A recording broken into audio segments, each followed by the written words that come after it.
Welcome to Tacos, Tequila, Therapy, and the Tea, of course, with your girl P. Where you never know what we're going to be sipping on. Where we are going to be talking about all things beauty, salon related, life, and love. So if you are someone who has questions about your hair, info you may want to know, I'm sharing the tea. You need a little bit of uplifting? I got the tea while I'm sipping the tea. Yes. So get ready for the ride. Thank you for joining me. Hey. Welcome back to Tacos, Tequila, Therapy, and the Tea, the podcast where we tell the truth, take the shots, and do the damn work. I am your host, Patrice B. And today, baby, we are blowing the lid off one of the most confusing, emotionally chaotic roller coasters out there. Love bombs, broken promises, and the toxic tornado we keep calling chemistry. Now, is it really chemistry or is it chaos disguised as a situationship starter pack? Let's talk about it, baby. Buckle up because this one is about to get spicy, personal, and oh so real. It's coming with a side of Stella today. I kept it light. The topic was already hot enough. So first, let's start out. What is love bombing?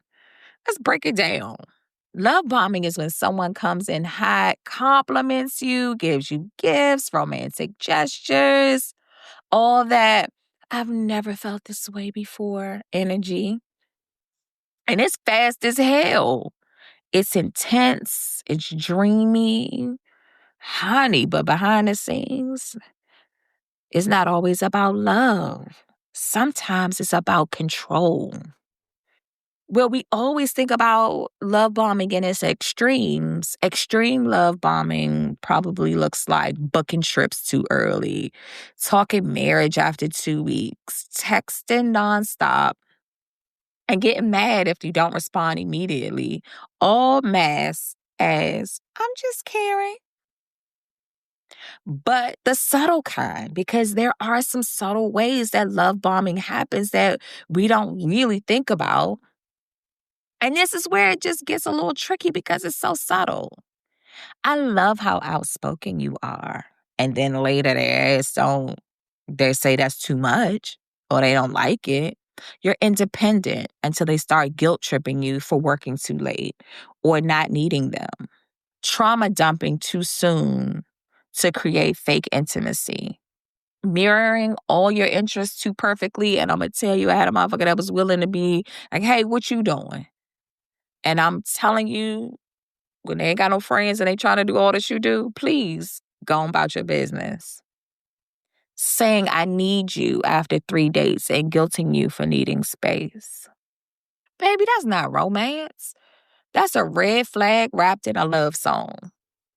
Now, me, in my dating chronicles of being a professional dater, this is self-proclaimed, by the way.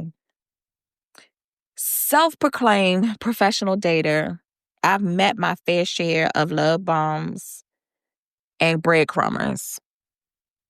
And the ones who came on strong only to step back later.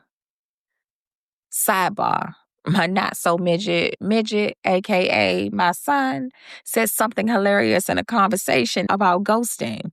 He says he's not a ghoster. He's a step-backer. I mean, not this motherfucker rebranding his toxic traits. Because, people really do not like the negative connotation put on things like ghosting or love bombing. So they got to reword it or mask it as something else. But it was a real situation. My son really felt like he was a step backer. But people love bomb and then dip. And when you call it what it is, they really just don't like the label. I have folks say that they love my boldness only to later dim it.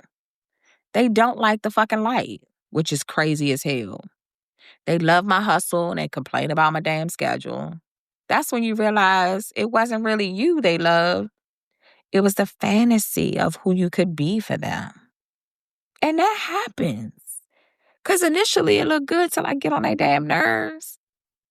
But do some things like checking in with yourself. And let me say this loud and motherfucking clear. Please understand that intensity does not equal intimacy. And it may be feeling good and passionate and exciting in the beginning, consuming your time. But sometimes we confuse attention for connection. And when it really hits your ass, you're left wondering, what the hell just happened? I find myself having to ask that often. Like, what the fuck? How do we get here? I be looking around confused. It's crazy as hell. And then you have to sit around and you have to ask yourself, am I being seen or idealized? Is this a real damn connection?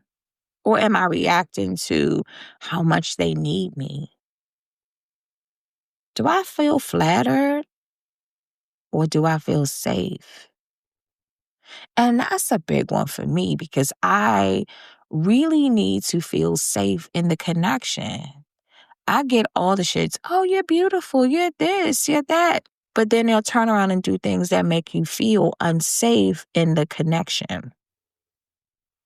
And then do you have space for your boundaries or are you fucking suffocating? Are they consuming so much of you that you can't even think straight? And the reality is that you deserve consistency, not confusion. You deserve to be chosen in peace, not chased in chaos. Because we have to think about how it really comes to you. Like, and those gay and lesbian connections, honey, you got the U-Haul. They moving in, they moving out. It happens so fast. It's intense. It's amazing. They're married and divorced within a year. And it starts out from this intense connection that really lacked true intimacy. So before you fall for the fantasy, pause and reflect. When it's real, it builds slowly and intentionally. It won't rush or overwhelm you. Love doesn't always have to come wrapped in fireworks to be real. Shoot, and baby, butterflies, sometimes that's just your damn anxiety in a lace front. Sit with that. As always, thank you for letting me sip and pour into you.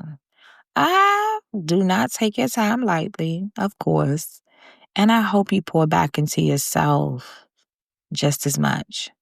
Until next time, stay growing, stay real, and stay unapologetic. Thanks for spending your time with me. I know that you got options and you could have been anywhere else, but you chose to listen to your girl today. Don't forget to follow on all of your listening platforms. Share the episode. Tell a friend. Come on back.